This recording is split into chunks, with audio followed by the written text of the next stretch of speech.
God damn, I need IPA. This is Beering Ain't Easy, your podcast for beer humor, dad humor, and beer tastings from Texas and beyond. So crack one if you got one and turn it up.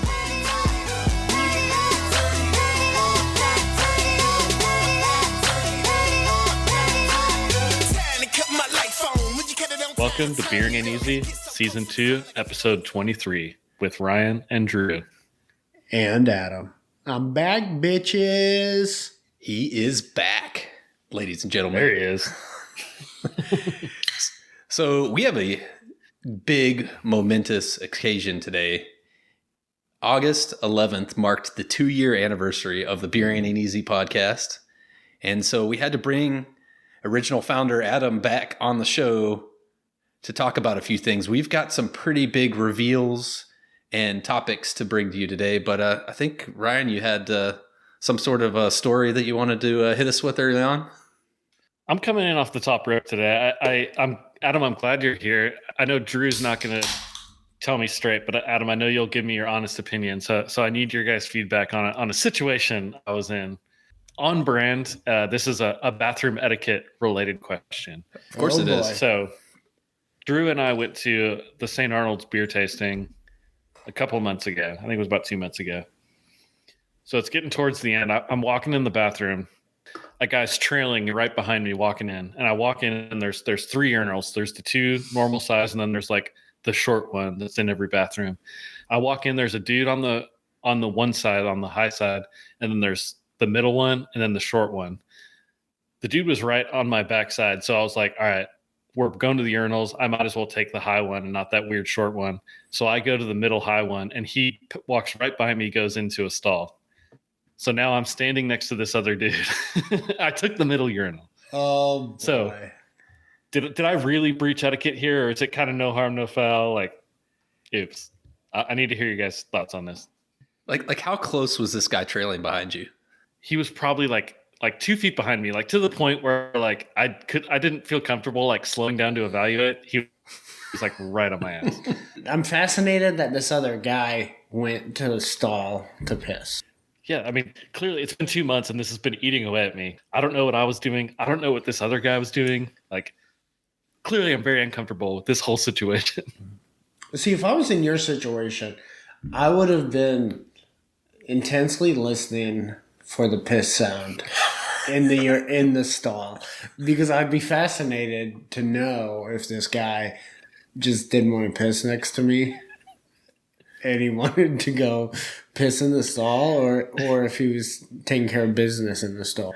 But I mean, like, proximity was obviously not a problem for this guy because he was tailgating Ryan. So, like, there's got to be more to this story. Yeah, I mean, it would be a bold move to blow up the stall at a beer event where there's like tons of people coming in there. Sometimes you don't have a choice. The judge, the honorable Adam, here is to make the final ruling on etiquette breach or not an etiquette breach. Etiquette breach, no doubt about it. Man law. Man law. This is fair. I can't argue it. I can't let what someone behind me might do affect what I'm doing in the moment. It's just, I'm sorry. I'm sorry to all the guys out there. It won't happen again. Oh, man. All right. So let's talk about the beers we're drinking. All right, Ryan, what do you got? So in honor of Adam coming back in the upcoming breaking news, I'm going with Spindletap Hopstrap. I know, near and dear to Adam and Drew's heart. Oh, perfect beer. What do you got, Drew? I've got a tall can. This is a beer that I've wanted to try for a long time, and you'll find out in a little while why I chose something outside of the Houston area. This is coming out of Blanco, Texas, near the Austin area. It is Real Ale, Black Quadruple, a Trappist-inspired ale with a delicious dark side. Intense. And just so you know, Ryan, we're drinking it in the proper Belgian glassware here. We've learned our lesson from last episode. Oh, he's got the IPA glass. No worries. I'm drinking my Spindletap out of the IPA glass. Adam, what are you drinking? I'm drinking what Drew's drinking. I was going to take the day off, but I thought Drew would make fun of me. Yeah, coming into a beer podcast, you've only done that once of not drinking in a beer podcast. Yeah. And that was a marathon. So I think using the excuse of a happy hour the prior day was not acceptable. That was a marathon.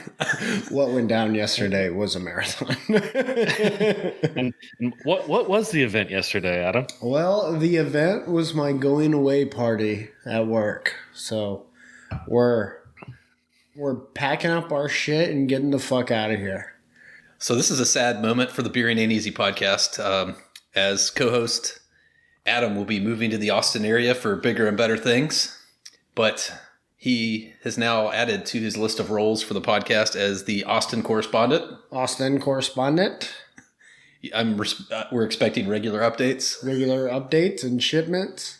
Yeah, this is actually, I'm looking at the silver lining of this. This is an opportunity for a lot more beer exchange, a lot more variety. Like, I feel like this is going to be a positive thing. Well, it is going to be really good in the short term because I'm moving just myself at first and coming back on the weekends for the first, at least like probably a month or so. And so I'll have time to go to breweries. So since Adam has lived next to me like 2 doors down since we started this podcast, we've experienced a whole lot of things on the podcast and outside the podcast in the beer world. And so I think we were going to use a little bit of this time to maybe talk about a few of our favorite Adam podcast moments and maybe some of the lasting impressions to the Beering Ain't Easy podcast. Bring it on. Do you need some time to think about your favorite moments? Yes. I've got a couple. So the first one was early on in the podcast. We had not experienced a whole lot of elite level beers, and Adam worked out this deal on Facebook to get some Pliny for president and organized some shady beer trade-off at Valencin's with somebody he'd never met before. It was, I felt like things are really taking off at that moment. That was the single best beer moment of my life. Because not only did that lead to the Pliny for president, but it also led to the free case at Spindletap. Which was one of the other favorite moments of the podcast. Yeah. Is Brody at Spindletap giving us a free case of beer when we showed up. I was like, what? You want to give this to us for free? Are you kidding me? That was one of the best moments of my life. Life goal. That was when I knew we made it. Yeah, there you go. It was when I knew we were no longer amateur podcasters. The other good Spindletap moment was when we actually set up the recording gear at Spindletap and looked like a couple of pros with microphones in the middle of a festival, just headphones on, talking into the mic randomly. Yeah, that was fun. And we sounded like we were freaking news correspondents because we were talking really fast. That was fun. So I think my favorite moments of the podcast has been the blind taste testing. That's sticks with you. Yeah. That's been fun. So the rating the blind pilsners and the Oktoberfest and a couple of, which one did we do when Michael was on? We did the IPAs. Oh, too. the IPAs. Yeah. It's been a while since we've done a Houston beer blind tasting. I think we need to get it back in the rotation here shortly. We definitely do. That is, I had two favorites in mind, and that was the first time I was a guest on the podcast was the IPA blind tasting, and we went over to Adam's house to do it. That was my first one. The second one was when we did the Beer Olympics, and Adam spent the entire pre-show talking smack about how he was going to smoke everybody in the beer chug, and then he completely backed it up and was twice as fast as anybody else. Too bad it didn't turn out to be a final victory. All-time favorite memory for me, though, is the Thanksgiving episode where Adam was out in a pre-party with bourbon involved. And we were like, hey, man, we're recording a podcast. You want to come over? He's like, yeah, sure, I'll be over there. And he showed up and he put on a show. It was Adam in rare form. You got to go back and listen to that one. That's how you leave your legacy. Yeah. So I got to ask Adam, what are you going to miss most of the Houston beer scene? Spindletap. Spindletap. That's fair. I should have seen that one. You're drinking it. You're drinking it right now. Pour some out for him. Yeah, I'll pour some out in my mouth. Have you looked into the Austin beer scene at all? Is there anything you're looking forward to when you get up there? Since we knew we were moving, I haven't really done much research, but I have been to Dripping Springs. Like we made like a trip to Dripping Springs like a year and a half ago, and just went to some pretty good breweries there. But like the one thing I've noticed, just like through a couple of house hunting trips and like the interview trip, they seem to have a ton of breweries, and so I'm pretty excited about that. And you said you've been to Jester King too, right? Yeah, I've been to Jester King. Since you're such a big Saison and sour fan. I had no idea what it was. So I was like, I asked them, do they have any IPAs? And they were like, we have a bottle of Lone Pint. And I'm like, Jody, we need to leave. So we need to send you on a day trip, a correspondence trip out to Hill Country, like out to the area where like Twisted X is. There's another brewery that I've met the owner at called Ghost Note, and they have live music all the time. But like all those Hill Country beers out there, like south of Dripping Springs, are like beautiful. And we need to have you go on a whole trip around a couple of those places and report back. I'm sure it'll take a lot of arm twisting to get you to do that. You all need to come up and we do a day trip correspondence. You don't have to tell me twice. Yeah, there's a lot worse places that you could move in Texas than Austin. I know. We're pretty excited about it. Yeah. Yeah, I'm trying to remember what breweries we went to. Cool story. Cut. You can take away a lot from that last story. It was just brimming with detail. You can consider me your official Dripping Springs brewery guy. Get the brewery drip from Dripping Springs correspondent Adam. The brewery drip. That's what we need to call. Anytime we have Adam on as a guest, call it the brewery drip. Yeah. We get the breaking news sound like.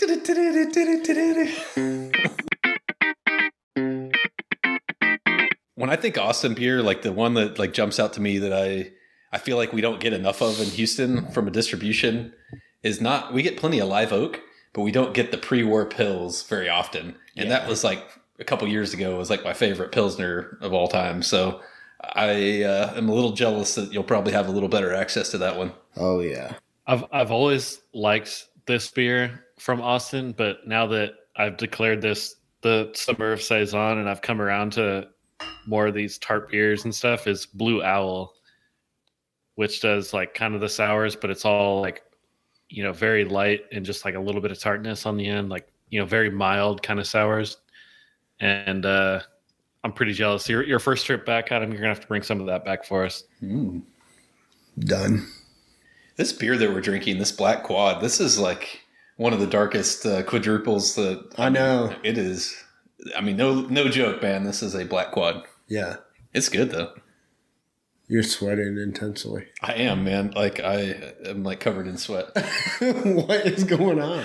I was telling Ryan I've been like profusely sweating all day, which may be a great segue into one of our other topics today. So another big news.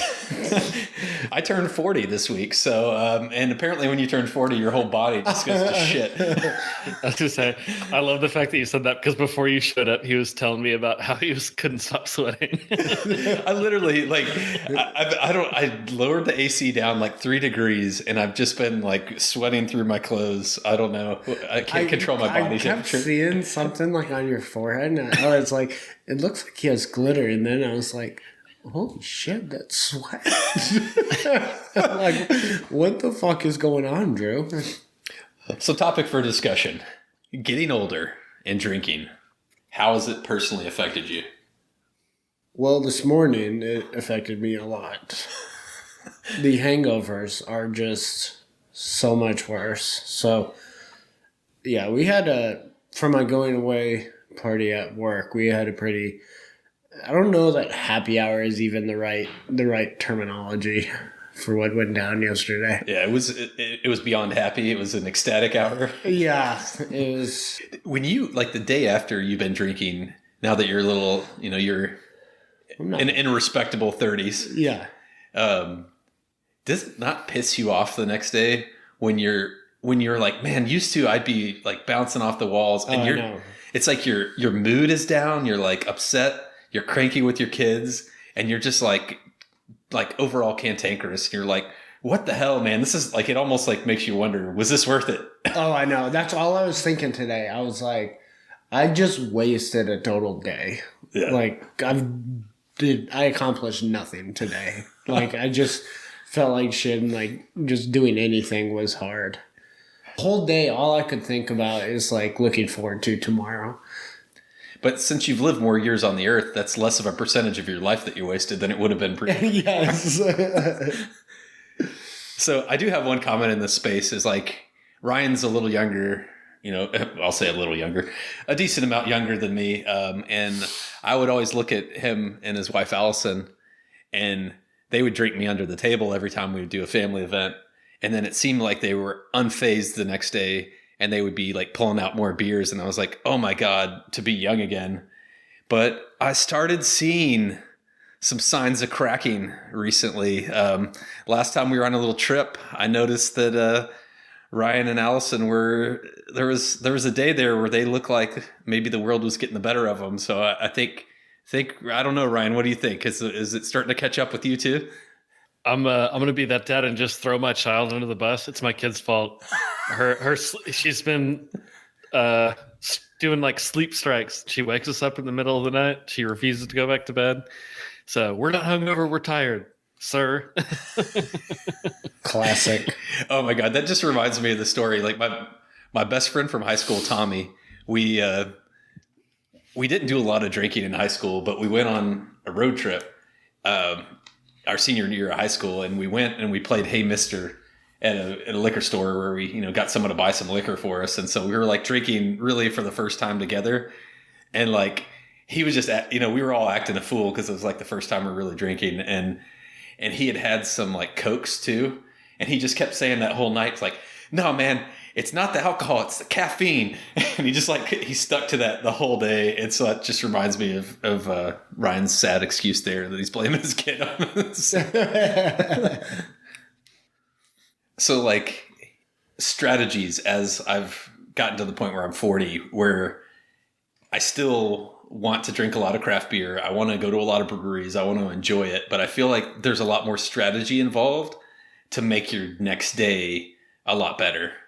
And the first strategy is obviously day drinking, like without a doubt. That goes without. I was going to say, it's easy. You start drinking earlier and you go to bed earlier. Yeah. I've also become a believer in either drinking Pedialyte or Gatorade before I go to bed every night. Absolutely. Yeah. That's a lifesaver. And water, just water in general is like, if you don't have water, that's like one of the missing elements that you're just dead. That's when as I reflect on what went wrong yesterday, it was lack of water. It wasn't the alcohol. It was the lack of water. Yes, it was. It was the water. I would like to note that Drew said that, and it immediately prompted me to go grab my water and take a big gulp of it. I'm going to need to drink water because I've like sweat out like a freaking glass of water on my forehead over here. This is the most intriguing podcast ever, as we're just on here telling everyone to hydrate. Hydrate, folks. Drink your water, kids. Otherwise you'll get old like me. So now that you're 40, what are you going to do differently? So like everyone's always been like asking me about like what's different with being 40, and like the answer I've been giving everybody is like most people that know me have thought I've been like in my mid 40s for the last like 3 to 4 years because of all the gray in my beard. So it's really it's a gentle, it's a gentle thing, right? But I don't know that I need to do anything different. I'm feeling more comfortable in my own skin. I got a house, successful career, and we've got like top 5 beer podcasts in Houston. Well, in the U.S., maybe top 10. To be safe. Yeah. So life is good, man. I'm just gonna keep doing what I'm doing. Thought you were gonna say you were gonna adjust the thermostat. Yeah, I may like piss off Urquhart today because there may be like a energy conservation thing going on, but I've got to survive the rest of this podcast.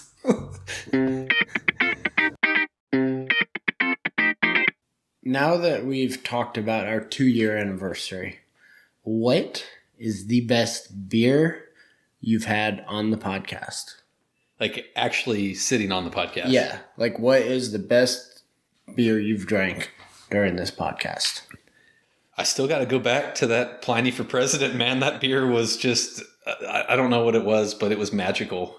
I don't, it was we probably overinflated the taste, but it was probably my favorite. How about you?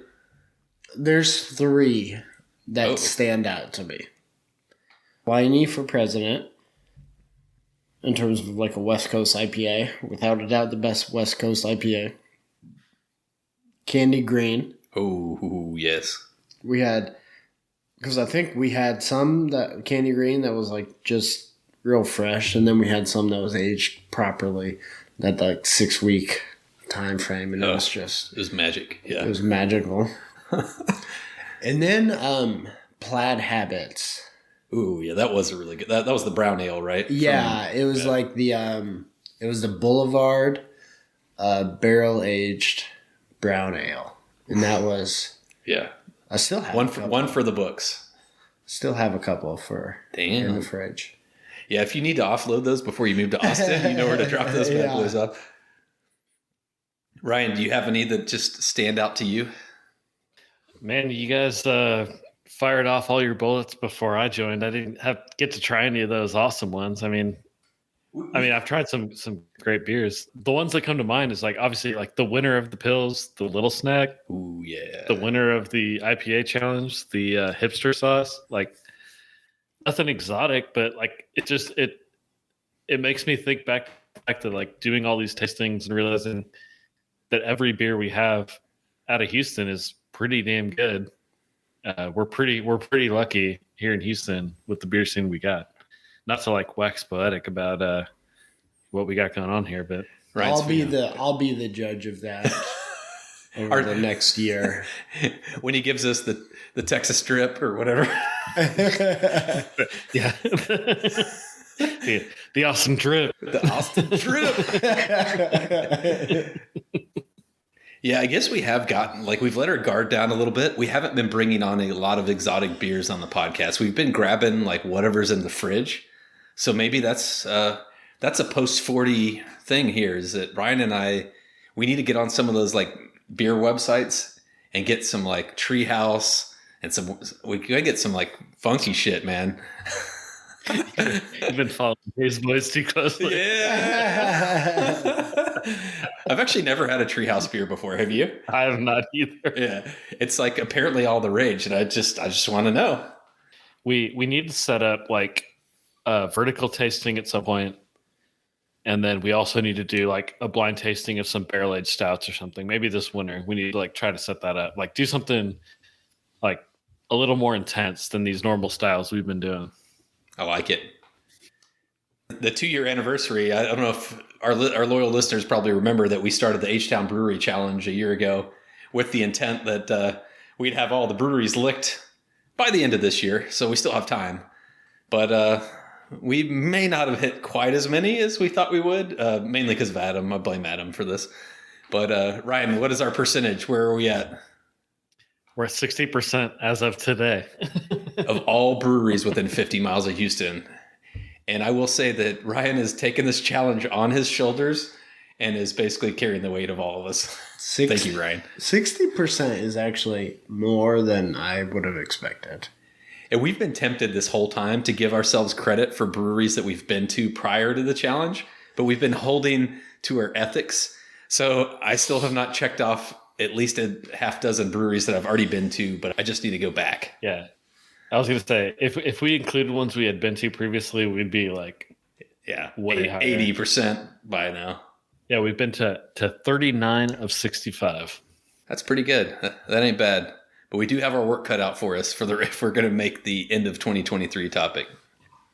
So we've slowed down because we picked off all the low-hanging fruit. Now it's like, going to like Houston, going to Galveston, and like up to Humble, like all these, like we're getting to the far out places that we're gonna have to try to check off. And we got to wait till Brash opens before we can check everything else off the list. Oh, Drew, do you know what's going on with Brash? I saw something that made me laugh out loud about Brash reopening under new management of Equal Parts. Did you see that too, Ryan? I did see it. The most Brash thing ever. Do you want to fill the listeners in? All right. So we did an episode a few episodes back where we talked about brewery closures and buyouts, and Brash is now being owned by Equal Parts. They've been trying to reopen the tap room, but Adam, they have not been able to reopen because Brash apparently never actually got an approved permit to have a tap room in the first place. Awesome. That is like the best Brash thing that I've ever heard. I love it. They're legends. Yes. Speaking of sweating, I don't think I've sweat this much since I drank Imagine a Brash beer in the middle of August in their tap room. Imagine if we were doing this podcast there right now. There's that meme with like Key Appeal where it's like his face is like completely drenched with sweat. That's what I feel like right now. It's just like coming down in like drops. What's really weird is like it's not hot in this room at all. It feels like I'm in a sauna right now. I'm actually a little bit cold, to be honest. Wow. There's obviously something you wrong may with me. want to get yourself checked out. All right. Talk amongst yourselves. I'm going to WebMD this shit. So, Adam, I also have another targeted beer towards you as my second beer tonight. It's Eureka Heights Space Train. Barf. Because you're a documented Eureka Heights skeptic on this podcast, and you're taking a train out of here. I'm drinking this one for you. I imagine you'll be disappointed. Excessive sweating can be a warning sign of thyroid problems, diabetes, or infection. It's also more common in people who are overweight or out of shape. Sounds about right. I legit thought you were about to say it's also more common in people that are over 40. Yeah, I thought that's what I thought when you said that. I missed the golden opportunity there.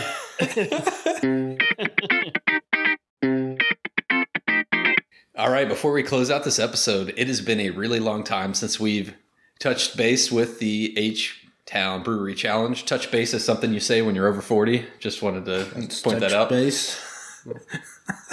So, Ryan, I know you have been shouldering the load here. So, what awesome breweries have you been to in Houston?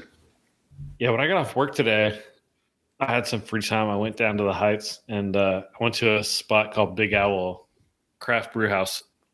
And inside the brew house, they have a brewery called Turkey Forrest. Dude, this place was awesome. So I've gone to San Diego and Portland, and they've had really cool spots when we've gone there. It's like bottle shops where you can like buy stuff to go, but you can drink it there if you buy it. And then they have like taps there, like kind of like a hybrid of like everything. And this place is just like that, where they have the stuff you can buy to go. They have all these fridges and stuff. But yeah, they have an in-house like microbrewery called Turkey Forest. And I was talking to their co-owner, Oscar, who's a super nice, cool dude. They have 24 taps. 4 of them are for their beers.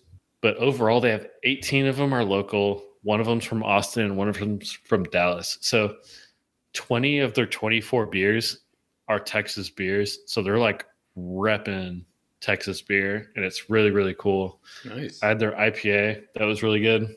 They had a couple sours on tap that I had, but they were so good. So one of them was like a hibiscus sour, and the other one was like a tamarind sour. So they're inspired by aguas frescas, like the drinks you get at like hole-in-the-wall Mexican restaurants or like meat markets and stuff. It's inspired by those kind of drinks that you can get. And dude, they were so good. I feel like Houston beers, like sours in Houston, have gone towards like the smoothie style, like the really thick, packed with stuff. But these were like really light, had some good tartness, some really good flavor, not just like straight up tartness, and super drinkable and refreshing. And I was all about them. So all about Turkey Forest. If you're inside the loop, go check these guys out. Drew, is there anywhere you've checked out? Actually, I got one that Adam can contribute to because we went to this one together. It was a number of weeks ago. We cut work a little early on a Friday, and we went to Elder Sun in the Heights, and it is a really small and intimate location, but it's kind of got that like neighborhood brewery bar feel. And we met, the head brewer and owner, Robert, and like he was chatting it up with us, and like they were super friendly. The staff was great, but what I was most blown away by was like the beer quality was really good. What were your thoughts on that one? Yeah, I thought it was. I agree with pretty much everything you said. It had like a small like new startup type feel. So like the brewmaster was out hanging around, and so that was cool. Yeah, it's like when you're talking to your customers, and then you have like just the brewing equipment that's like jammed in the back with other merch. It was like there was very little space to give in that place. So hopefully they have a chance to expand in the future. Oh yeah, for sure. And Ryan, you got any more you want to talk up before we close out today? Yeah, on the way home after that, I stopped at Klaus Brewing, which is like just off 290 outside the Beltway. Yeah, if you're looking for a brewery that stays in their wheelhouse, like Klaus is it. They do German styles and German styles only. Like they don't vary from that. So you go in, you're just seeing Edelweissens, Doppelbocks, Kolsch's, like that's it. Like they stick to it. They had like an India Pale Lager, but like that's like as far as they'll go. They actually had. I was looking in their brewing space. They have horizontal lagering tanks, which is literally the only brewery in Houston I've ever seen that has those. Like the only other place I've seen horizontal lagering tanks is the Budweiser brewery and the Coors brewery, like brewing these massive amounts of lagers. Not to compare the two, but like they take their like brewing like very, very seriously. It's like I feel like it's a hidden gem. Like no one talks about Klaus, I feel like, but like if you like German style beers, like I'd say like that's the end all be all of German style beers in Houston. So if you like those, you need to go like check them out. That's awesome. Nothing like a good Helles lager. Basically, like I was 2 for 2 today. Like I hit the jackpot today with beers. All right, y'all. Well, I think we have hit the end of our episode. It is one for the ages, 2-year anniversary of Beering and Easy. We didn't talk about it earlier, but we had some great moments going to Bad Astronaut Brewing and doing a on-site. And I think we got a little bit more of that in store for us now that our summer is starting to calm down a little bit. I think the podcast will be coming strong. And so our podcast, just like my forehead, is heating up. So Adam, as you venture off into the sunset as our Austin Drip correspondent, do you have any parting words for your loyal fans? It's been real. Man, a few words. Ryan, do you want to take us home? Well, folks, we've officially broken the news. The Beering Ain't Easy podcast has outgrown just the Houston area, and now we're growing to Austin as well. So keep an eye out. Maybe season 3 will continue this Texas takeover, and then who knows, maybe by season 4 we'll ship Drew overseas and take this thing international. What do you say, Drew? The world will bust. Peace, bitches. This has been a Beering Ain't Easy production out of Houston, Texas. Follow us on Instagram or Facebook or at our website at crossthestreamsmedia.com, where you can find our podcast and all the other great sister podcasts on our network.